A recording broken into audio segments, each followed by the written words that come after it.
Hi everyone, আজ আমি একটু অন্যরকম ভিডিও নিয়ে এসেছি। আজ আমার এই ভিডিওটা পুরোপুরি আমার দাদুর জন্যই বানাচ্ছি, যার অনুপস্থিতি আমাদেরকে বড্ড কষ্ট দেয়।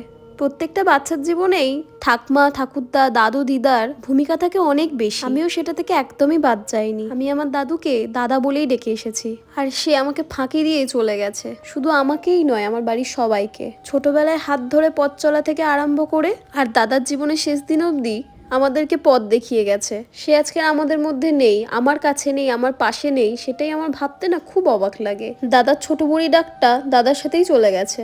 ছোটবেলায় স্কুল টাইমে কি খাবো থেকে শুরু করে বড়বেলায় ডিউটি আওয়ার্সে জল খেয়েছি, খাবার খেয়েছি কিনা জিজ্ঞেস করতো আমার দাদাই। কিন্তু দাদার ফোন থেকে আর ফোন আসে না, আর কেউ জিজ্ঞেস করে না ছোট বুড়ি তুই জল খেয়েছিস, খাবার খেয়েছিস। আমি আমার দাদাকে হারিয়ে ফেলেছি, কিন্তু আমি খুব ফিল পাই দাদা আমার কাছেই আছে, আমাকে দেখছে আর বলছে ছোট বুড়ি আমি আছি। ভগবান সব বাচ্চা দাদুকে ভালো রাখুক।